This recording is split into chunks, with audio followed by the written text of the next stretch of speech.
Welcome to this video presentation of ASMIS, the Advanced Surgical Media Information System. In this video, we demonstrate a typical surgical imaging workflow. It starts with acquisition of high-definition videos in the OR, how to deal with the videos, editing and documentation, and finally, sending them automatically to a long-term archive. ASMIS is a server-based intermediate image and video surgical management system. The idea is to manage the huge amount of surgical videos that are recorded in the OR by various surgical cameras, like endoscopic or microscopic camera systems, or by digital integrated operating theaters. ASMIS was developed to support the clinical workflow in the surgical department. Most functions you will see in this video are being processed automatically in the background and do not require user interaction.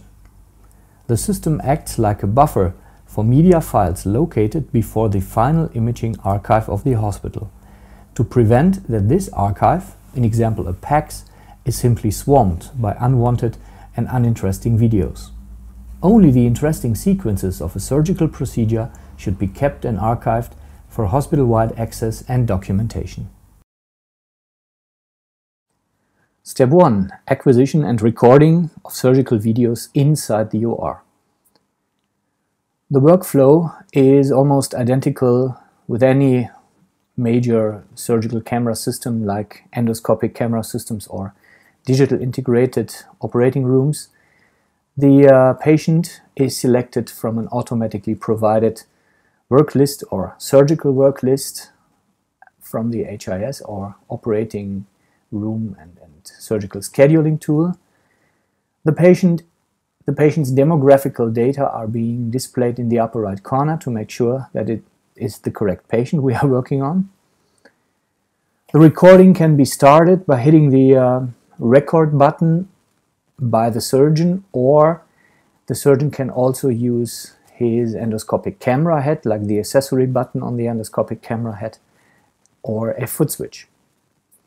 During the recording, the surgeon can create a snapshot, a still image, while the recording is running. These still images, these snapshots, act like markers to point out interesting points, interesting sequences during the procedure, to mark them. We will use these snapshots later on for our intelligent, automatic documentation feature called Video Around Snapshot. We stop the recording now, and we see that we have recorded one video, and this video includes two snapshots made by the surgeon, as said, during interesting points of the procedure to mark them. So the total asset we see now is one video, two snapshots.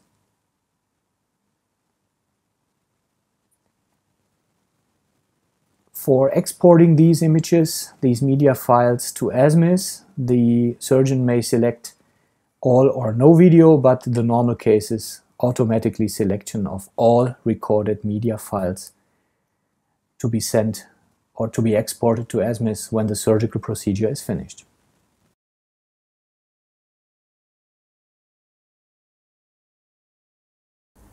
Step 2. Central storage on the ASMIS video server. We do see the server window of the ASMIS software and the automatic image and video importing, video processing of the files we just have created inside the OR.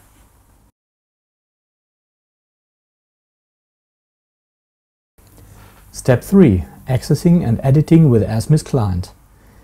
What we see here is the client component of the ASMIS software. To access the patients from a central storage, the ASMIS server, the user can, if necessary, review or edit the patient demographicals,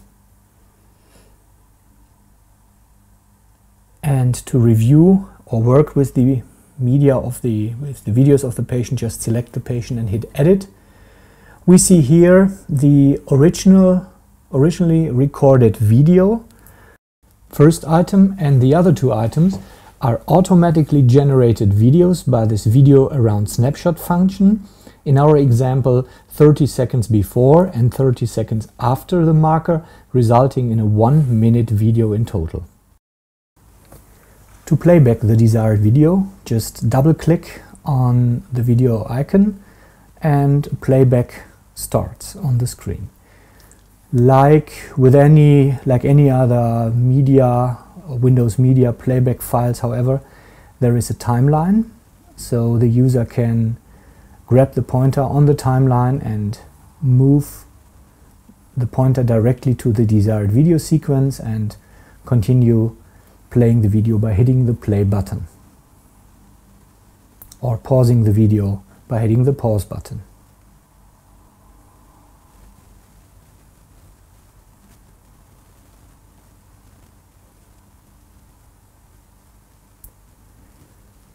The first video editing feature so far is the snapshot function. So at any point during the video playback, the user may want to hit the snapshot button, and ASMIS automatically creates a still image, a snapshot from the video sequence, and this snapshot is marked in red, and by double-clicking on the snapshot the user can access that, reviewing or make a comment on that.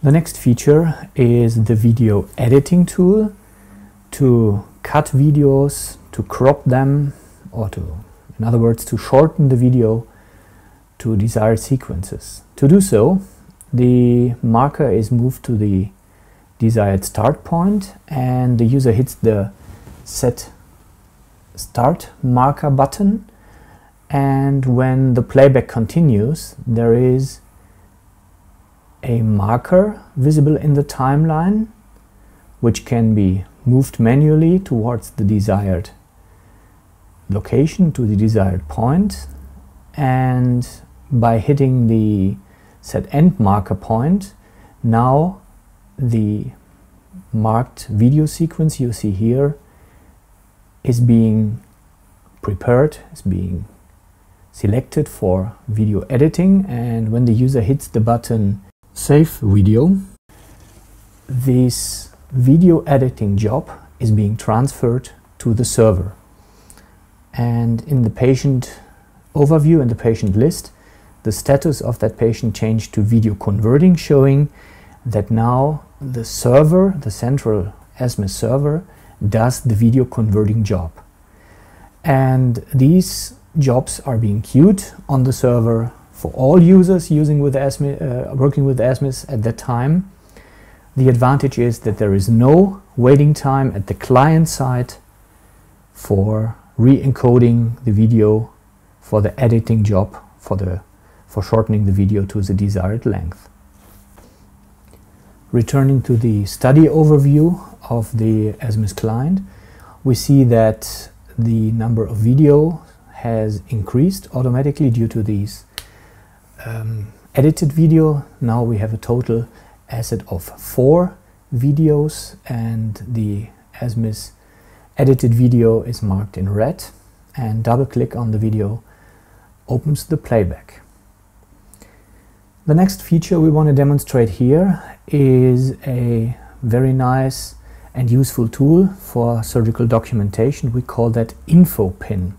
By hitting this button, shaped like an info needle, like a pinboard needle, ASMIS creates a marker, which we call an info pin, which can be accessed later on for reviewing or commenting. So we are creating a second info pin here, and the small symbol down the timeline shows us the position of an info pin. So now we create a third info pin exactly at that point, and using the previous and next info pin button, the marker jumps directly to the previous or next info pin. Now the user can mark an info pin, and using the add comment field, a comment entry field, a window pops up which allows the user to edit or add a comment, a short text note to that info pin. So it's being displayed there. And now jumping to the second info pin, mark it, add comment, an empty window pops up so the user can edit or add another comment for this info pin. And for the third info pin we do the same, add comment and typing a comment here.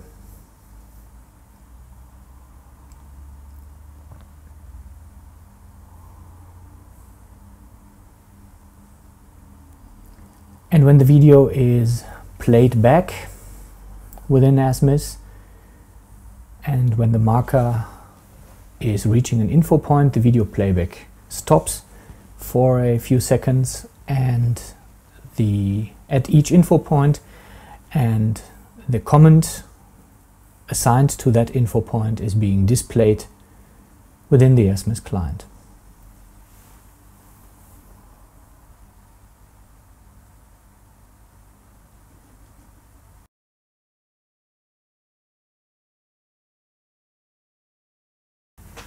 To get the images and videos out of ASMIS, we have the option to export them in an open file format, and we call this feature Send to USB.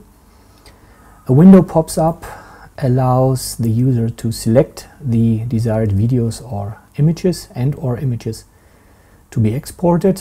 In our example, we select the edited and info pinned video and the separate snapshot image we created earlier. These media files can be overlaid with various logo and text informations, which you see here. We do select the info pin content in our example. The user selects the desired output directory. In this example, it is a USB stick. And ASMIS now creates the copies of the selected videos and the selected images, overlaid with the desired text and logo information, and creates an open standard media files in a directory named after the patient and the patient ID.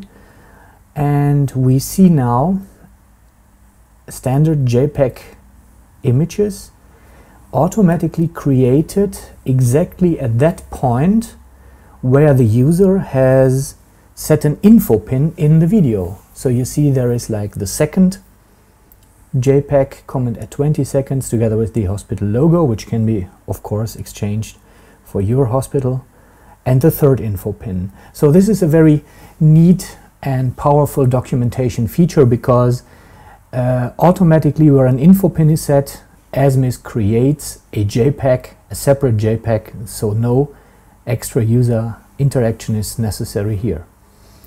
And the selected video itself is in an open MPEG format, also overlaid with the hospital's logo, to be used for educational or research purpose, or to be shown during a congress.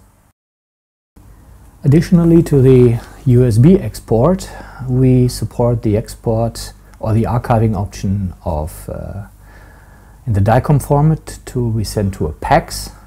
So when the user selects the patient and hits the export to PAX button, as before, a media selection window shows up, allowing the user to select the logo or text information to be burned in and overlaid into the video.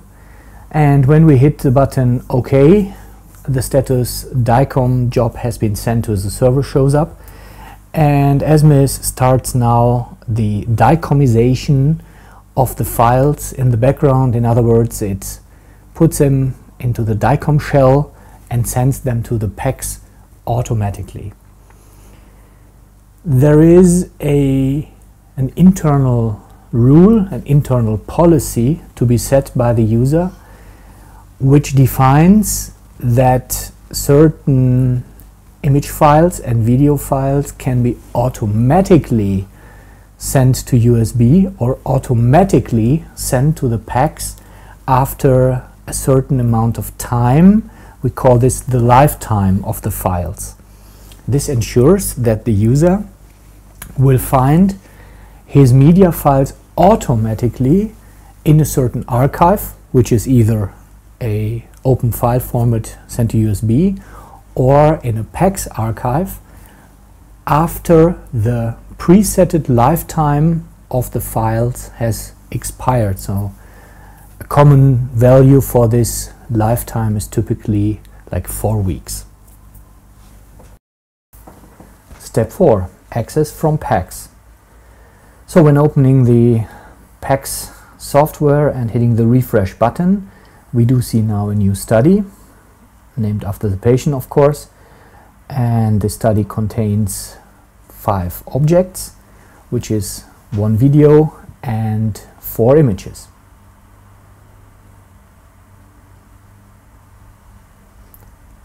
When double-clicking on the video, the PACS viewing software, if supported, plays back the video. So this is being directly played out of the DICOM container, and the video itself contains the hospital logo burned in because we selected that during export. We have 3 automatically generated images by ASMIS. Remember, the images coming from an info pin.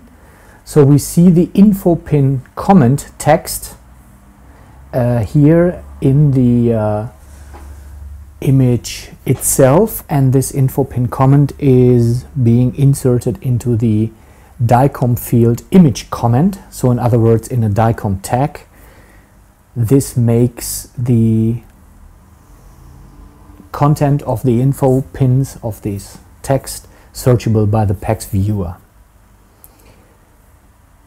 And the DICOM and the DICOM dump, so an analysis of the DICOM header of the images shows us that the images are assigned to that specific patient. So in other words, ASMIS takes the patient demographicals assigned to the media files and during PACS export the demographicals are in the DICOM field converted to a DICOM object and linked to this assigned media file.